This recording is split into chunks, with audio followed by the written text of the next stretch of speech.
Mais tout le monde, c'est la suite du livre. Je vais vous lire ce qui va se passer.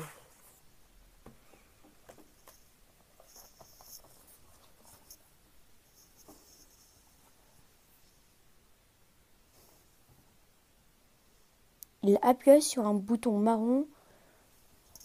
Il appuie sur un bouton marron. L'ascenseur.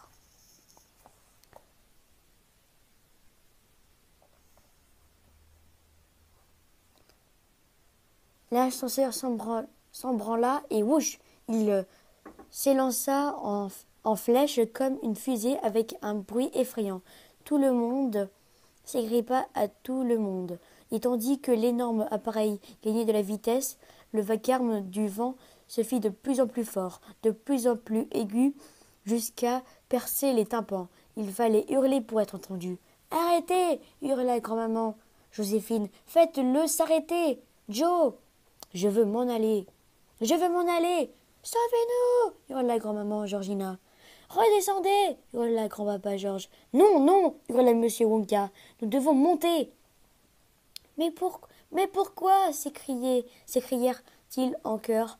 Pourquoi monter au lieu de descendre? Parce que plus haut nous serons au moment de redescendre, plus vite nous rentrerons dedans, dit M. Wonka. Il faut aller à une vitesse foudroyante quand nous la tamponnerons. Quand nous tamponnerons quoi? S'écrièrent-ils. La chocolaterie, bien sûr, répondit M. Wonka.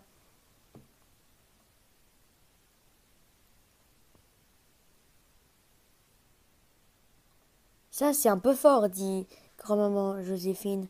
Nous allons être réduits en bouillie, comme des œufs brouillés, ajouta grand-maman Georgina.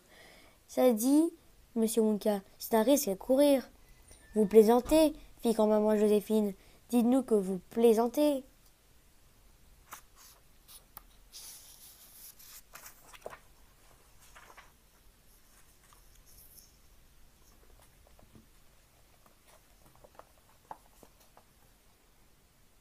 Madame, déclara monsieur Wonka, je ne plaisante jamais. Oh, mes chéris, s'écria grand-maman Georgina, nous allons être hachés pâtés. Nous allons être hachés pâtés jusqu'au dernier. Très probablement, dit M. Wonka. Grand-maman Joséphine poussa un cri perçant et disparut sous les draps. Grand-maman Georgina agrippa si fort grand-papa Georges qu'il sembla maigrir de moitié. Monsieur et madame Puckett se tenaient dans les bras l'un de l'autre. Muets de peur, seuls Charlie et grand-papa Joe restaient à peu près calmes.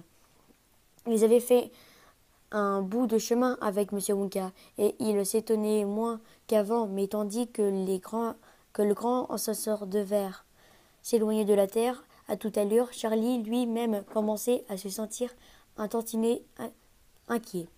Monsieur Wonka, hurla-t-il. Monsieur Wonka, hurla-t-il au milieu du vacarme. Je ne comprends pas pourquoi nous devons descendre si vite. Mon cher enfant, répondit monsieur Wonka.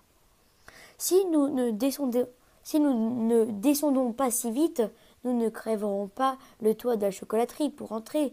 Ce n'est pas facile de percer un trou dans un toit aussi solide. Mais il y a déjà un trou, dit Charlie. Nous l'avons fait en sortant. Eh bien, nous en ferons un autre, déclara M. Wonka. Des trous valent mieux que n'importe quelle souris te le dira. Le grand ascenseur de verre filait de plus en plus haut. Bientôt, ils virent les mers et les pays de la terre qui s'étalaient au-dessous d'eux, comme une carte de géographie. Tout cela était très beau, mais quand on est sur un sol de verre et qu'on regarde à travers, quelle abominable sensation. Même Charlie commençait à avoir peu peur maintenant. Il serra fort la main de grand-papa Joe et leva les yeux sur la figure du vieil homme. « J'ai peur, grand-papa Joe, dit-il. Grand-papa mit son bras autour de Charlie et l'étreignit.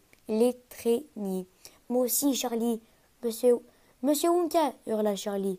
Vous ne croyez pas qu'on est assez haut? Presque, répondit monsieur Wonka. Mais pas encore. À présent, s'il vous plaît, ne parlez plus et ne me dérangez plus. Au stade où nous sommes, je dois faire très attention. Il faut chronométrer au quart de seconde près. Tu vois ce bouton vert? Je dois appuyer dessus exactement au bon moment. Si j'appuie une demi-seconde trop tard, nous continuerons à monter. Que sera-t-il si nous continuerons à monter? Demanda Papa Joe. S'il vous plaît, ne parlez plus que je puisse me concentrer, dit M. Wonka. À l'instant même, grand-maman Joséphine sortit sa tête de sous les draps et traverse le sol de verre. À travers le sol de verre.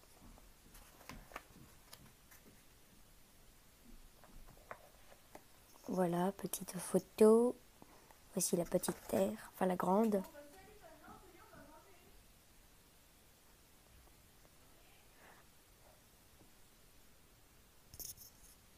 Bon, bah écoutez, à la prochaine vidéo. À bientôt.